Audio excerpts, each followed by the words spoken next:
Ya, baik saudara, mulai minggu ini sampai beberapa minggu ke depan saya akan berkhotbah mengenai kerajaan Allah. Sebagaimana firman Tuhan yang sudah dibacakan tadi di dalam Injil Markus pasal yang keempat ayat yang ke-30 sampai yang ke-32 ya. Di sana dikatakan bahwa kerajaan Allah itu seperti biji sesawi ya. Biji yang paling kecil kata Tuhan Yesus di situ ya, ditaburkan lalu tumbuh lalu kemudian menjadi besar. Jadi dari kecil tidak kelihatan ya, tidak mempunyai signifikansi seolah-olah ya. Tidak dilihat oleh dunia ini, tetapi tumbuh menjadi besar ya, mengeluarkan cabang-cabang besar lalu burung-burung bisa hinggap bersarang di atasnya. Tetapi saudara, sebelum saya membahas teks kita hari ini, saya terlebih dahulu ingin memberikan satu kerangka teologis ya, supaya kita tidak salah paham mengenai apa itu kerajaan Allah. Ya, ada banyak orang itu memahami kerajaan Allah itu, kalau ditanya kerajaan Allah itu apa? Mereka bilang kerajaan Allah itu adalah gereja. Ya, kelihatan tidak salah ya, tapi kalau kerajaan Allah dipahami hanya sebagai gereja, itu bisa menjadi problem bagi doktrin-doktrin yang lain ya. Misalnya bagaimana kita menegaskan kedaulatan Kristus atas seluruh alam semesta, atas seluruh bidang kehidupan, kalau Yesus hanya bertahta di gereja ya. Ya, ini sesuatu yang sulit saudara. Jadi kalau kita berbicara kerajaan Allah, tidak bisa kita hanya berbicara mengenai gereja saja. Maka saya sendiri melihat kerajaan Allah itu dalam 3 aspek. Ya, itu saya bahas dalam buku dogmatika saya. Yang pertama itu yang disebut aspek ontologisnya. Jadi kerajaan Allah di dalam dirinya sendiri. Secara substansial, mengapa Allah itu raja? Ya, mengapa Allah itu raja? Nah, secara ontologis berarti kerajaan Allah itu tidak bergantung apapun.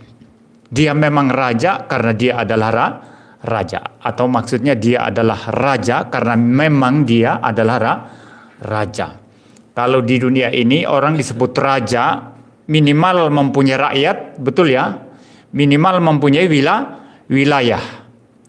Dan minimal mempunyai ibu kotanya, di mana dia duduk sebagai penguasa atau raja. Tapi kalau dia mengaku raja, tapi nggak mempunyai orang-orang, nggak mempunyai pengikut, nggak mempunyai rakyat, tidak mempunyai wilayah, nah ini problem. Ya. Jadi raja di dalam konteks dunia kita ini itu mempunyai sifat kebergantungan, tergantung ya. Kalau punya rakyat, punya wilayah, juga punya kekuasaan, dia ibu kotanya di mana, ya dia boleh disebut sebagai raja. Tapi kalau orang ngaku-ngaku raja, tidak punya wilayah, tidak punya apa-apa, ya itu sesuatu yang omong kosong ya. Jadi saudara, kalau Allah tidak demikian, karena Allah itu adalah Allah yang independen, Allah yang tidak bergantung, Allah yang dari selama-lamanya sampai selama-lamanya adalah Allah yang kekal, yang tidak tunduk pada keharusan atau obligasi apapun, maka dia di dalam konteks ini, di dalam dirinya sendiri, Allah itu raja, Allah itu penguasa, Allah itu adalah Allah yang mempunyai sifat-sifat sebagai penguasa atau Tuhan. Nah, kalau saudara lihat istilah Allah itu di dalam nama Allah ya, atau nama Tuhan itu dalam bahasa Ibrani ada satu nama yang disebut Adonai ya. Kalau di dalam bahasa Yunani itu diterjemahkan sebagai Kurios ya, yang kemudian kita terjemahkan sebagai Tuhan. Tapi Kurios itu juga bisa berarti tuan ya. Bukan hanya Tuhan tapi tuan ya, sama dengan Adonai ya. Ya. Jadi saudara, nama ini saja menyatakan bahwa Tuhan itu adalah raja. Jadi di dalam dirinya sendiri Allah adalah raja karena memang dia bersifat raja. Jadi tidak bergantung kepada apapun. Ya, ini yang pertama. Kedua, kerajaan Allah itu saudara kita harus lihat dari aspek penciptaan. Kalau kita lihat dari aspek penciptaan berarti kerajaan Allah itu meliputi dunia rohani dan dunia yang kelihatan. Semua itu adalah wilayah kerajaan Allah. Karena yang menciptakan baik para malaikat maupun makhluk-makhluk yang kelihatan seperti alam semesta ini dan manusia dan seluruh isinya, ya, yaitu binatang, tumbuh-tumbuhan, itu adalah Tuhan. Dia menciptakan semuanya, dia berkuasa atas segala sesuatu. Maka Tuhan itu adalah raja dalam konteks ini. Dia berdaulat di dalam konteks ini. Tidak ada satu bagian pun yang namanya itu wilayahnya setan. Itu orang-orang karismatik itu sering membagi-bagi, memeta-metakan wilayah ya. Ya, kalau tempat ini itu wilayahnya Nyi Roro Kidul, ya, begitu di pantai selatan. Kalau di sekitar Tuban katanya itu wilayahnya Ronggolawe di sana. Padahal itu manusia itu Ronggolawe, itu dulu pahlawan itu. Salah satu pahlawannya Raden Wijaya yang berhasil mengalahkan itu pasukan daripada Kubilai Khan ya, dari Cina, dari Tiongkok. Raden Wijaya salah satu panglimanya itu yang top itu namanya Ronggolawe, orang Madura itu. Ya. Jadi itu manusia saudara dulunya itu kalau betul sejarahnya ya. Tapi kemudian oleh orang-orang karismatik itu diasosiasikan dengan roh-roh yang menguasai dunia ini. Maka mari kita berdoa, bertempur peperangan rohani dengan cara tengking-tengking mengusir roh pengaruh Ronggolawe di sini gitu. Mereka pergi ke pantai selatan, mari kita usir roh Nyi Roro Kidul di sini. Itu sesuatu yang sama sekali ngawur ya. Tidak ada wilayah setan saudara. Semua punya Tuhan. Lautan, daratan, bintang-bintang, seluruh alam semesta ini, galaksi-galaksi yang ada, semua milik Tuhan.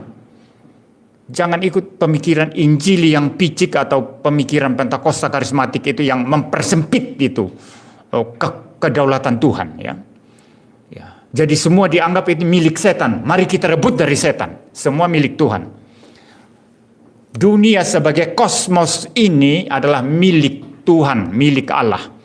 Yang sudah jatuh ke dalam dosa. Walaupun sudah jatuh ke dalam dosa, setan tetap tidak menjadi pemilik, tapi dia adalah perampok dan pencuri. Yang namanya pencuri itu pemilik apa enggak saudara? Saya kalau punya emas ya, cincin emas, lalu saudara pian ini kemudian mengambil diam-diam ya, itu milikmu apa enggak? Kamu pencuri, betul ya? Iya, miliknya siapa itu? Tetap punya saya, tapi kamu pencuri. Kamu megang dengan cara mencuri. Setan itu pencuri, perampok. Ya, dia tidak mempunyai wilayah apapun di dunia ini. Setan tidak mempunyai apa-apa. Kosmos, alam semesta, dunia ini milik Tuhan. Maka penebusan Tuhan Yesus Kristus pun bersifat kosmik. Kita harus berhenti menjadi orang Injil yang picik ya. Puji Tuhan, sudah selamat, masuk surga. Yang penting cari jiwa. Tapi dunia ini milik setan. Dunia ini milik siapa? Milik setan. Dunia kita nanti di sana, begitu ya, bukan di sini. Ini pemikiran Injil yang sangat picik ya, dan Alkitab tidak mengajarkan demikian. Yang ditebus oleh Kristus itu sifatnya itu kosmik dan memang pusatnya itu manusia. Karena yang jatuh, yang menyebabkan seluruh alam semesta ini jatuh adalah manusia yang namanya Adam, yang menjadi wakil segala sesuatu. Dan lagi pula memang yang menjadi pusat alam semesta adalah manusia, karena hanya manusia yang diciptakan menurut apa? Gambar dan rupa Tuhan Allah yang seharusnya memerintah atas segala sesuatu. Di mana Tuhan memerintahkan para anak cucu bertambah banyak, penuhi bumi, taklukkan itu, budidayakan. Tapi kemudian manusia menjadi jatuh dalam dosa ya. Jadi saudara, kerajaan Allah dari aspek penciptaan itu seluruh alam semesta ini. Tidak ada satu inci pun yang Kristus itu tidak bertahta. Dia bertahta di seluruh alam semesta. Maka mulai sekarang jangan percaya ini rumah angker, ini setan bertahta di sini. Enggak. Dia perampok di situ, usir saja ya. Setan apa? Perampok di situ, dia pencuri. Ada orang percaya pohon besar ya, itu setan di situ ada tinggal, itu orang-orang yang tinggal di kampung-kampung percaya ya. Setan bukan pemilik pohon itu. Pemilik pohon itu adalah Tuhan Yesus ya. Jangan sekedar bilang Tuhan ya. Kadang-kadang bilang Tuhan, nanti Tuhan versi mana kan? Versi Islam atau Kristen atau Hindu. Tuhan Yesus. Semua pohon punya Tuhan Yesus. Ya, jadi dari aspek penciptaan ya. Kerajaan Allah itu kita harus pahami dari aspek ini ya, saudara. Lalu ketiga, baru kita bicara kerajaan Allah dari aspek penebusan atau gereja. Dari semua orang-orang yang jatuh ke dalam dosa keturunan Adam ini, Tuhan memilih sebagian untuk diselamatkan, untuk ditebus dengan pengorbanannya yang mahal di atas kayu salib, menjadi gerejanya, menjadi umatnya, menjadi anak-anak Allah. Nah, kerajaan Allah dalam konteks gereja ini berarti apa? Bahwa Kristus nanti memerintah melalui gereja. Kristus memerintah seluruh alam semesta ini melalui gereja. Ya. Jadi kalau kita mengikuti indikator di dunia ini mengenai kerajaan, di mana kerajaan itu minimal ada rajanya, kemudian ada wilayahnya, kemudian ada rakyatnya. Maka Tuhan Yesus adalah rajanya, wilayahnya seluruh alam semesta ini, baik yang kelihatan maupun tidak kelihatan, dan rakyatnya ada dua macam.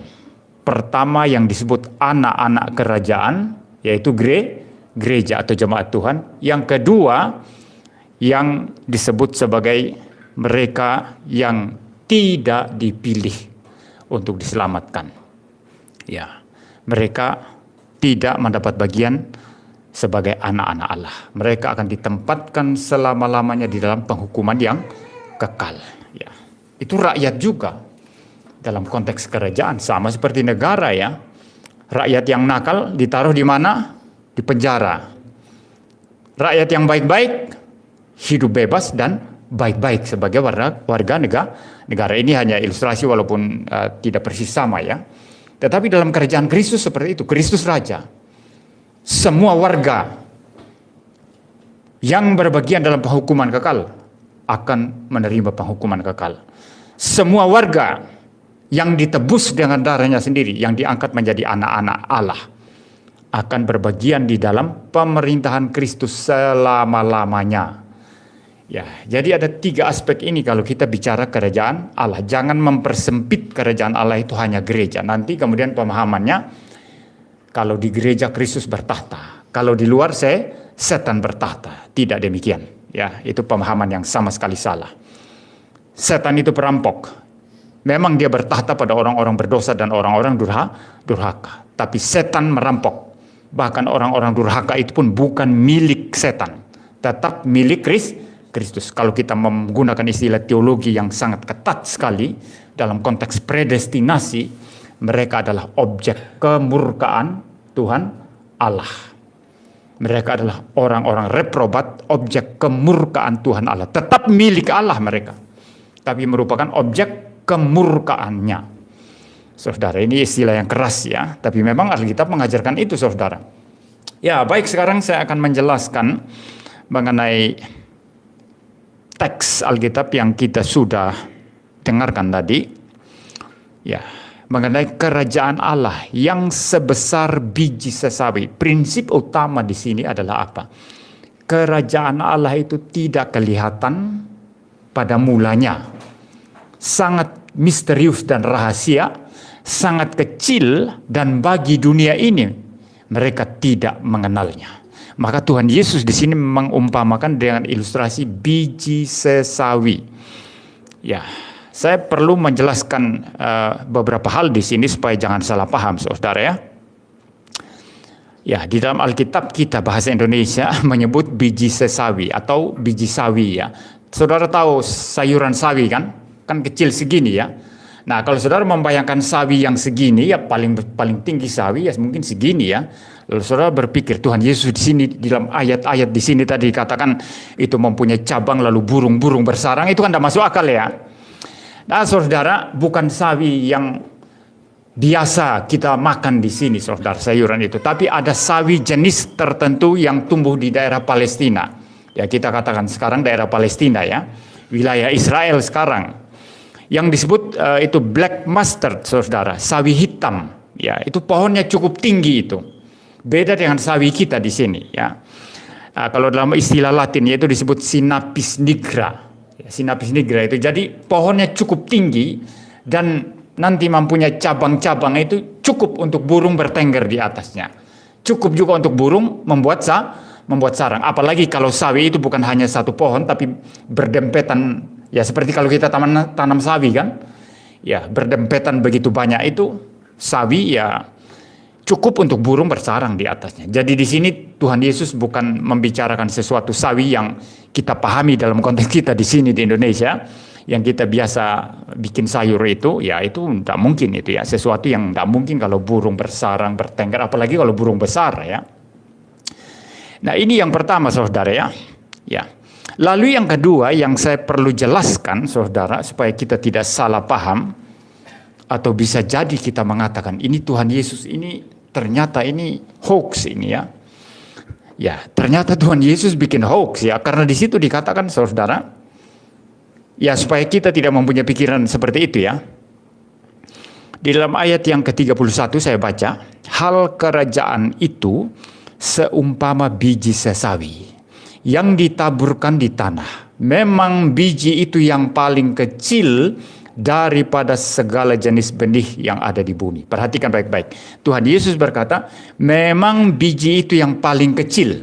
Berarti yang terkecil ya, daripada segala jenis benih yang ada di bumi. Orang-orang yang memahami biologi mengenai tanaman, tumbuhan dengan benar ini tidak benar ini. Karena yang paling kecil bukan biji sesawi. Ya termasuk biji black mustard tadi ya, sawi hitam ya. Itu bukan yang paling kecil itu. Ya, yang paling kecil, yang lebih kecil ada ya. Jadi apakah Tuhan Yesus berbohong di sini saudara ya? Atau mengucapkan sesuatu yang tidak ilmiah, dan dengan demikian ini Alkitab salah ini. Alkitab keliru ini, salah ya. Tetapi saudara, sebetulnya yang menjadi fokus Tuhan Yesus di sini bukan masalah sawi ya. Tapi itu adalah masalah kerajaan Allah, dan sawi itu adalah ilustrasinya. Sehingga pertama prinsipnya adalah apa? Yang pokok itu adalah kerajaan Allah, yang ilustrasinya adalah sawi. Yang menjadi ilustrasi itu bisa tidak sempurna ya. Betul ya? Bisa di bagian tertentu sangat jelas, di bagian tertentu itu ternyata tidak menggambarkan apa yang mau dijelaskan. Ya, jadi yang namanya ilustrasi itu sesuatu yang tentu tidak sempurna. Ini prinsip pertama yang kita harus pegang. Tetapi ada orang yang menafsir begini. Karena yang dimaksud Tuhan Yesus di sini bukan biji sesawi itu, tapi maksudnya dia sedang menjelaskan kerajaan Allah, maka abaikan saja ini yang Yesus katakan biji yang paling kecil, abaikan itu. Memang salah, tapi abaikan itu karena itu bukan tujuannya. Bagi saya ini salah juga kalau kita menafsir seperti itu. Kenapa salah? Ya tetap ada kesalahan di sana. Yesus berkata biji paling kecil kan? Iya kan, biji yang paling kecil. Berarti salah Tuhan Yesus di sana. Tetap salah. Walaupun itu hanya ilustrasi. Ya, saya tidak setuju dengan penafsiran semacam ini saudara. Dan saya sendiri ya memikirkan bahwa ilustrasi ini yang digunakan oleh Tuhan Yesus ini itu berdasarkan opini umum. Nah, ini lebih tepat. Kita mempunyai opini umum ya. Saudara tahu tidak? Sebelum orang-orang seperti Galileo Galilei, Kopernikus ya, itu mengatakan bahwa pusat tata surya kita ini adalah matahari, orang semua percaya, termasuk orang-orang teolog-teolog dalam gereja, karena pengaruh filsafat Aristoteles, percaya bahwa bumi ini menjadi pusat daripada tata surya kita. Jadi matahari mengelilingi bumi. Dapat gitu dari sekolah ya, matahari mengelilingi bumi. Oh gitu gurunya. Ya, sekarang juga ada, saya lihat-lihat di media sosial itu ada kadrun tertentu itu yang tetap ngotot itu. Pusat daripada tata surya kita adalah bumi ini katanya. Jadi matahari mengelilingi bumi. Ini kadrun, saudara. Ya, kadrun yang buta ilmu pengetahuan, buta sains ya. Tapi sebelum orang-orang seperti yang saya sebut tadi, Galileo Galilei, Kopernikus ya, Johannes Kepler itu mengatakan bahwa pusatnya bukan bumi ini tapi matahari. Semua orang percaya bumi ini pusat. Nah itu opini umum saudara yang diterima. Opini umum yang diterima. Tapi itu benar atau tidak? Itu salah. Tapi dalam konteks sejauh pengetahuannya cuma begitu. Ya sejauh pengetahuannya memang hanya sampai pada level bahwa pusat tata surya kita adalah bumi. Lalu Anda kemudian berbicara kepada anak-anak sekolah kalau Anda guru. Pada zaman itu, anak-anak pusat tata surya kita adalah bumi ini. Saudara bisa dipersalahkan apa enggak?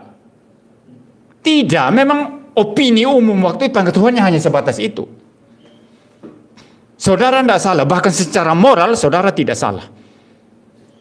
Dan menurut saya, walaupun Tuhan Yesus di sini menggunakan opini umum itu, padahal dalam kemahatauannya sebagai Allah dia tahu itu, tetap tidak bisa secara moral bersalah. Kenapa?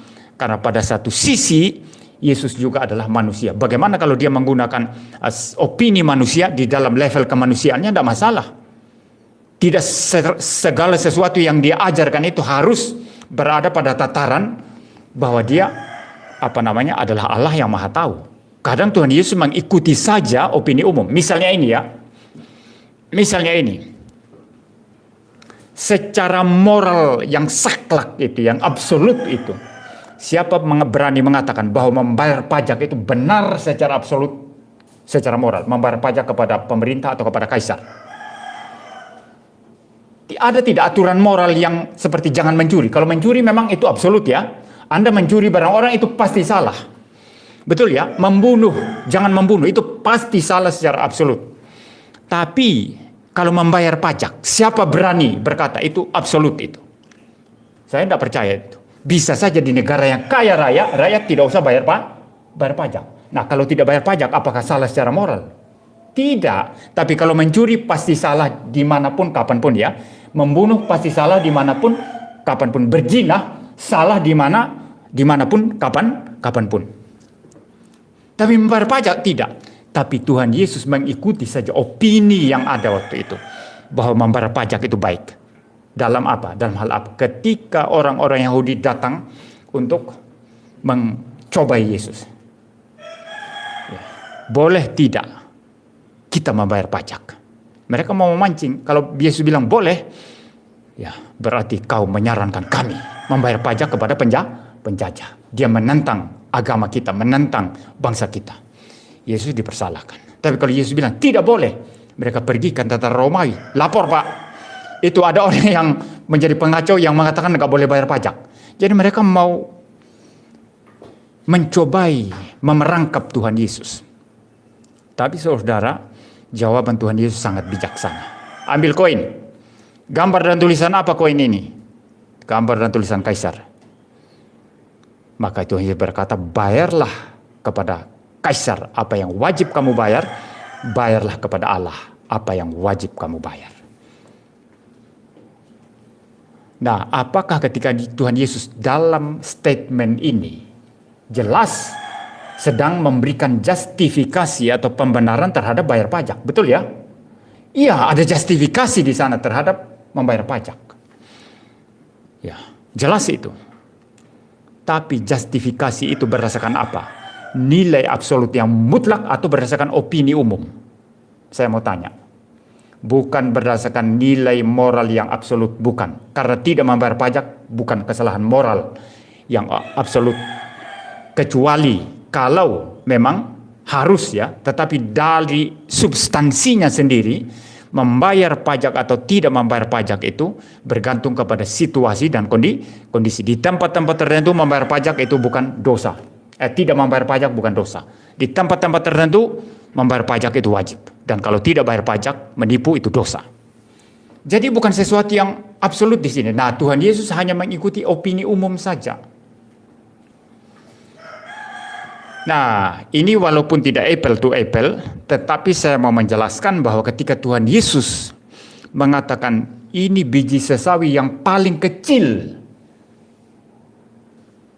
ketika dia mendasarkan itu pada opini umum waktu itu, yang orang tahu di wilayah itu bahwa itu adalah biji yang paling kecil, dan saudara tidak ada protes di situ ya. Tidak ada orang Farisi, orang Yahudi, atau siapapun yang protes ya. Salah kamu Yesus. Kamu bilang biji sawi yang paling kecil. Masih ada yang lebih kecil loh. Tidak ada ya. Ini berarti apa? Asumsi di balik ini apa? Orang menerima itu saja karena memang waktu itu opininya seperti itu. Dan Yesus hanya mengucapkan itu. Jadi tidak salah di sana. Jadi Yesus di sini tidak sedang menyampaikan sesuatu yang secara ilmiah dan secara akademik itu presisi ya. Seperti itu. Ya.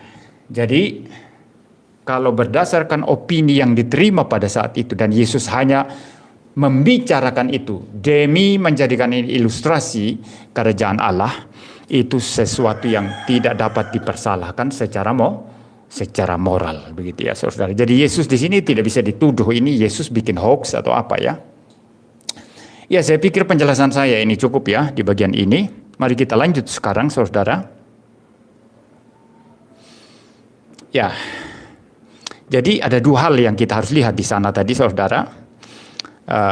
Yang pertama, jangan membayangkan biji sesawi, jangan membayangkan pohon sesawi yang seperti kita punya di sini, saudara. Tapi itu sawi hitam, sejenis sawi hitam yang lebih besar sehingga burung-burung bisa bersarang ya. Ya, jadi ini maksudnya apa, saudara? Walaupun bijinya itu kecil saja, tapi nanti bisa tumbuhnya besar. Nah, kerajaan Allah pun demikian. Kerajaan Allah itu tidak kelihatan. Seperti kita kebaktian ini. Tidak ada publikasi besar-besaran, ya. Tidak ada sesuatu di mana semua orang itu mengarah ke kita. Tapi kita mengerjakan sesuatu yang kecil sekali, tapi kita tidak tahu ke depan itu pengaruhnya seperti apa. Satu contoh kecil saja, ini anak kecil ini. Ya, dia rutin dengar khotbah ya. Betul ya? Tapi nanti 20-30 tahun ke depan, dia menjadi seorang Kristen yang bekerja entah di bidang apa. Katakanlah mungkin dia jadi teolog, atau filsuf, atau politisi yang sangat berpengaruh sekali membawa nilai-nilai kerajaan Allah. Tapi di sini kecil saja, dia ikut kelas. Betul ya, dia ikut khotbah. Dengarkan khotbah dengan teliti. Tapi setelah itu nanti, dia mengerjakan hal-hal yang lebih besar dari apa yang ada di sini. Ini selalu kerajaan Allah seperti itu prinsipnya, saudara. Di awal mula kemunculannya, kita mulai dari inkarnasi misalnya. Apakah inkarnasi itu dilihat orang? Tidak dilihat orang. Apakah pembesar-pembesar itu merayakan? Tahu inkarnasi ya? Kok Yesus lahir ke dalam dunia. Apakah raja-raja merayakan? Tidak ada yang tahu. Di kota kecil Bethlehem. Dan Tuhan pun hanya memberitahu orang-orang kecil, itu gembala-gembala ya. Orang-orang berpendidikan, orang-orang yang terpandang cuma orang Majus dari timur. Bukan orang Yahudi, bukan bangsa pilihan. Dituntun oleh bintang dari atas langit. Lalu mereka datang menyembah, memberikan persembahan, emas, kemenyan, dan mur. Tidak ada yang lihat, saudara. Semua lagi berpesta mungkin waktu itu sedang melakukan tugas-tugas mereka yang mereka anggap besar di dalam perspektif mereka sendiri. Tapi diam-diam kerajaan Allah melakukan sesuatu hal yang terbesar di alam semesta ini. Ya, yaitu kelahiran sang juru selamat. Orang semua terlelap tidur, raja-raja sedang berpesta, mungkin mereka sedang tukar cincin, mereka sedang minum anggur, sedang makan daging. Tapi diam-diam di Bethlehem yang kecil itu, bukan di rumah yang bagus sekali, tapi hanya di kandang yang hina, lahir sang juru selamat. Saudara paham ya? Bahkan kisah penyaliban Kristus, walaupun itu ramai sekali disaksikan oleh massa yang sangat banyak, tapi bukan sedang mengelu-elukan dia. Mereka bahkan buta, tidak tahu. Mereka hanya melihat ini penjahat bagi tentara Romawi, bagi orang-orang luar. Dan bagi orang-orang Yahudi yang benci kepada Yesus, mereka hanya melihat Yesus adalah penghujat agama Yahudi yang menyamakan dirinya dengan Allah, maka dia harus disalib, harus dibunuh mati. Tidak ada gegap gempita, sorak-sorai kerajaan Allah di sana, tidak ada. Itu tempat yang sangat sepi sekali, tempat di mana semua orang meludah, mengejek. Jadi kerajaan Allah tidak kelihatan di situ. Kelihatan tidak kerajaan Allah disalib secara dunia ini? Kehebatan, kemegahannya tidak ada, malah ada ejekan, hinaan, cemoohan, meludah, membunuh. Itu kerajaan Allah seperti itu, saudara. Waktu gereja mula-mula bagaimana? Orang-orang beragama sibuk ya, kumpul-kumpul di Yerusalem sesuai tradisi agama Yahudi, Yudaism. Tapi mereka tidak tahu, diam-diam ada 120 orang di atas loteng sedang berdoa. Orang tidak tahu, orang sekitar tidak tahu, orang ya sedang menjalankan kegiatan beragama mereka secara rutin, berkumpul di Yerusalem. Tapi sekelompok kecil orang yang berbeda dari orang massa yang banyak ini, yang ribuan itu, hanya 120 orang sedang berdoa menantikan Roh Kudus. Begitu Roh Kudus turun, kuasa Allah menyertai mereka. Mulailah Injil diberitakan. Petrus berkhotbah, 3.000 orang bertobat. Tapi apakah itu adalah awal? Bukan. Petrus awalnya bukan pada saat khotbah 3.000 orang bertobat. Petrus awalnya adalah seorang nelayan yang tidak signifikan. Ikut Tuhan Yesus pun banyak salah-salahnya. Bahkan kadang kurang ajar, saudara. Masa berani menarik Yesus ke samping lalu menegur. Sekali-kali itu tidak terjadi padang. Ya, ketika Tuhan Yesus menceritakan bagaimana akan ke Yerusalem dan menderita. Murid yang salah-salah, bahkan ketika Yesus ditangkap disalib, dia menyangkal Yesus. Seorang murid yang tidak berarti, yang boleh dibilang pengkhianat. Tidak signifikan sama sekali.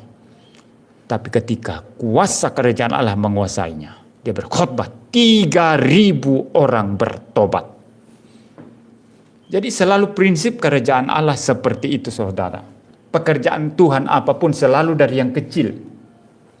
Maka saudara-saudara ya, terutama anak sekolah teologi ya, Anda baru sekolah teologi sudah langsung memikirkan besar ya, tapi tidak mau melewati jalan salib, jalan yang kecil, jalan yang tidak dipandang orang, saudara tidak mungkin akan mengerjakan pekerjaan yang besar.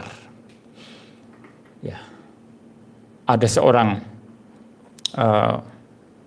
penginjil Presbyterian, saya lupa namanya, saudara. Ya, itu yang menciptakan lagu-lagu yang sangat-sangat bagus. Ya, dia mencipta lagu itu sangat bagus. Itu ada satu hymn yang begini di KPPK ada kok.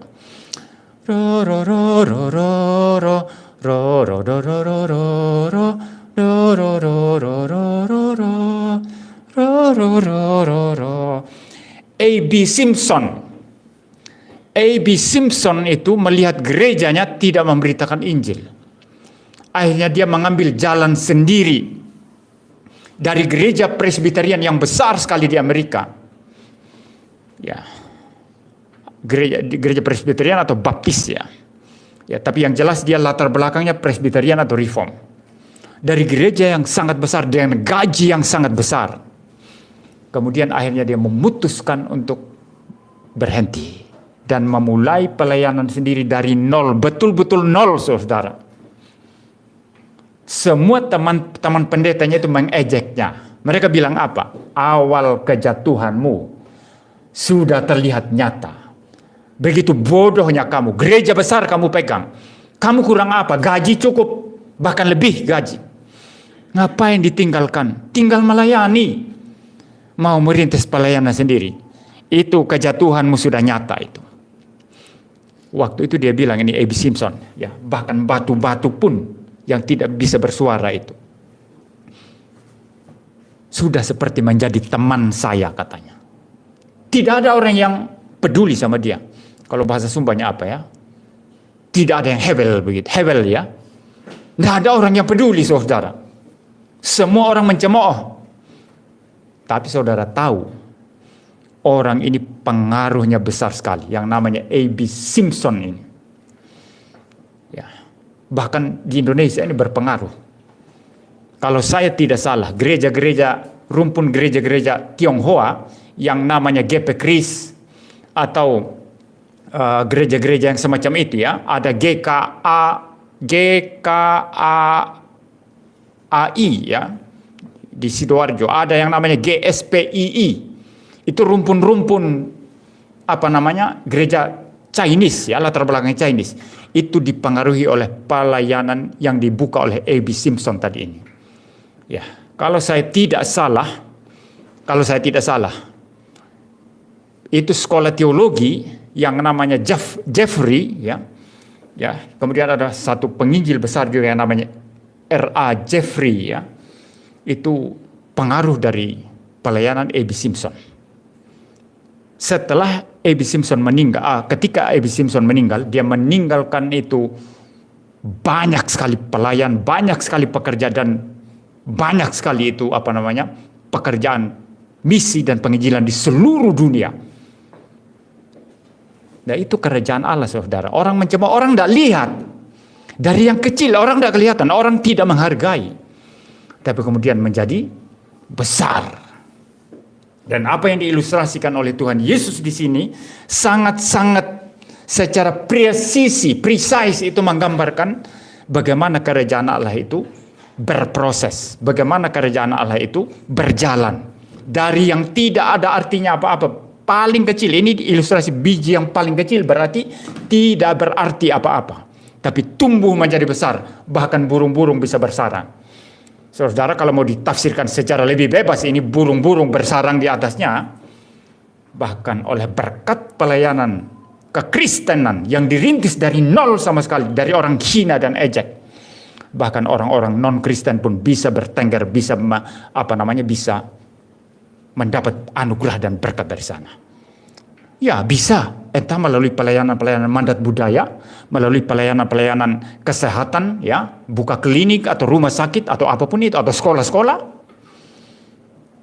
Ya, itu spirit kerajaan Allah. Jadi, saudara, prinsip apa yang kita pelajari di sini? Jangan memulai sesuatu dengan besar-besar. Itu banyak gereja itu saya anggap, maafkan saya kalau kasar sekali, gereja bodoh luar biasa. Bikin acara Natal itu bisa mengeluarkan dana 100 juta. Itu nanti hanya untuk mendatangkan orang yang mungkin nari-nari di depan, ya, main band, ya, perayaan, celebration, lompat-lompat, ratusan juta. Habis makan-makan. Jadi maunya besar, tapi pengaruhnya ada enggak? Pengaruhnya ada enggak? Cuma ribut-ribut di dalam, saudara. Begitu ada tantangan dari luar, takut semua. Ya, itu mirip pendeta itu yang pendeta-pendeta itu yang dulu pernah sama-sama MKC, itu MKC yang sudah masuk penjara sekarang. Ya, mereka pakai MKC karena dia dari Muslim murtadin, ya, masuk Kristen, lalu dipanggil untuk bersaksi. Nah, dia bersaksi kan banyak orang datang, persembahan masuk kan. Nah, pendeta-pendeta ini kemudian bersaksi di pengadilan MKC. Mereka semua menyangkal. Ada yang bilang kami tidak mengenal dia. Ya, inilah orang yang mau besar, ya, besar sekali, tapi besar di dalamnya sendiri. Ya, ini bukan spirit kerajaan Allah, ini spirit setan. Kalau setan mau instan, ya, langsung besar kan? Betul ya, langsung besar. Itu setan, saudara. Di Taman Eden gimana? Tuhan mau Adam dan Hawa berproses. Proses dalam ketaatan. Tuhan mau dalam tempo tertentu. Mereka harus menahan diri. Hanya lihat buah pengetahuan yang baik dan jahat. Begitu bagus buahnya, begitu menarik hati untuk dimakan. Tapi kamu harus tahan. Tidak boleh makan. Karena pada hari engkau memakannya, pastilah engkau mati. Ya, jadi saudara, proses. Tapi setan datang. Mau langsung jadi, langsung instan, langsung besar begitu. Kamu salah.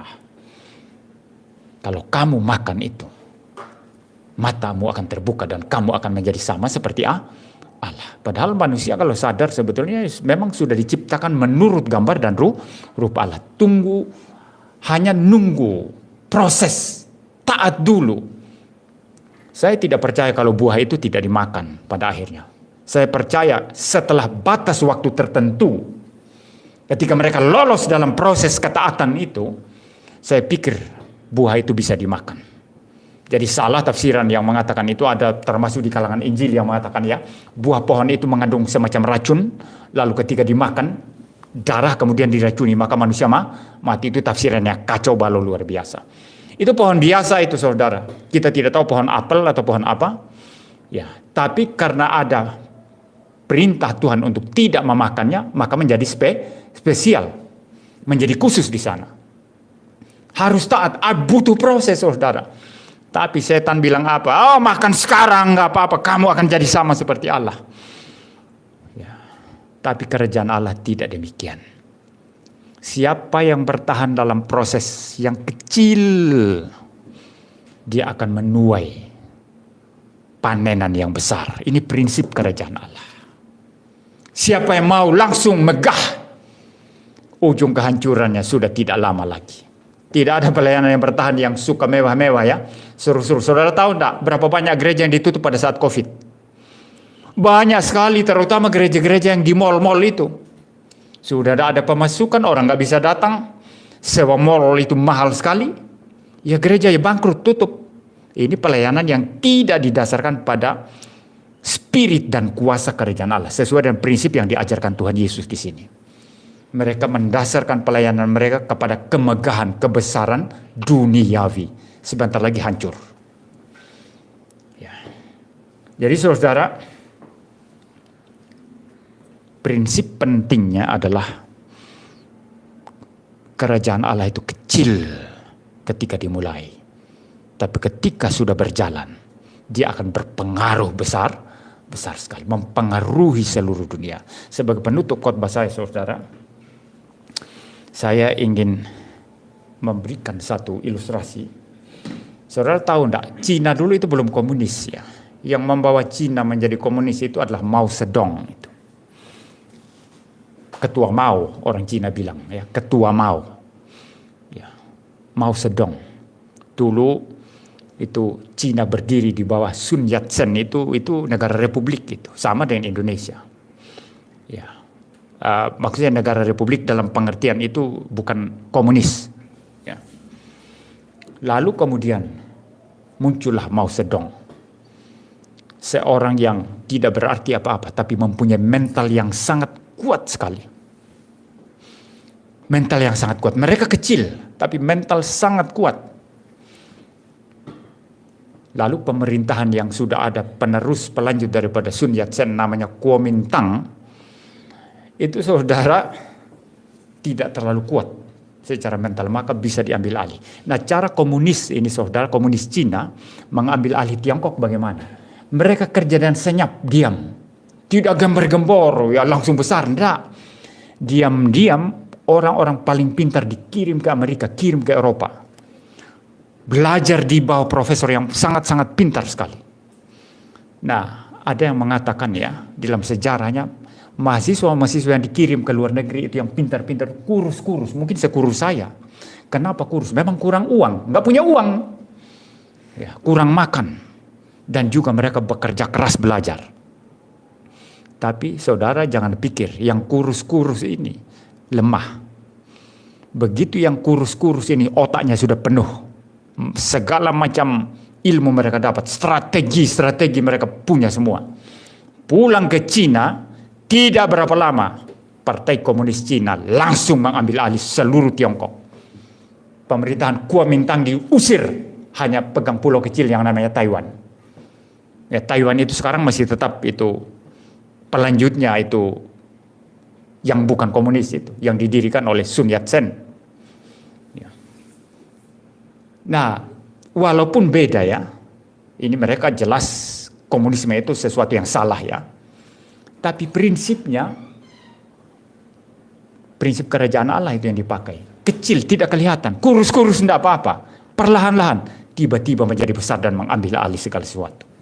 Ini prinsip kerajaan Allah yang diajarkan oleh Tuhan Yesus. Maka jangan pernah menghina yang kecil, saudara. Jangan pernah merendahkan yang kecil. Tetap setia, tetap kita taat mengerjakan. Ya, pada akhirnya kita akan melihat bahwa kuasa kerajaan Allah itu akan menjadinya nyata. Saya tidak mengatakan bahwa visinya harus kecil, ya beda ya. Mempunyai visi besar iya, tapi mulainya itu harus dari kecil. Tidak bisa langsung besar. Tapi setelah besar pengaruhnya besar sekali. Ada seorang profesor di Jerman masuk ke ruang kelas. Setelah dia masuk,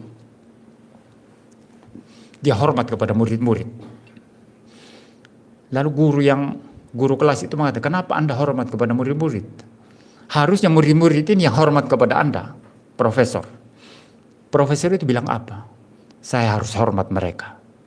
Siapa tahu di antara mereka ini nanti ada orang-orang yang besar. Ya, orang-orang, kita tidak tahu anak-anak kecil ini ke depan seperti apa mereka. Siapa tahu mereka di antara mereka ini ada orang penting sekali, maka saya hormat mereka. Ya. Saudara-saudara tahu enggak di dalam ruang kelas itu? Ternyata kemudian muncul seorang yang namanya siapa? Di ruangan kelas itu tadi. Martin Luther, betul. Martin Luther, saudara. Seorang reformator besar sekali. Berpengaruh luar biasa dalam kerajaan Allah, di dalam dunia kekristenan. Itu prinsip kerajaan Allah. Inilah makna dari biji sesawi. Minggu depan kita lanjutkan khotbah seri kerajaan Allah dengan topik yang lain. Mari kita berdoa. Bapa di surga, terima kasih Tuhan. Terima kasih untuk kebaikan kemurahan Tuhan yang memperkenalkan firman Tuhan pada kami pada pagi hari ini. Berkati kami, pimpin kami, agar kami taat melakukan firman Tuhan dalam kehidupan kami setiap hari. Dalam nama Tuhan Yesus Kristus kami berdoa. Amin.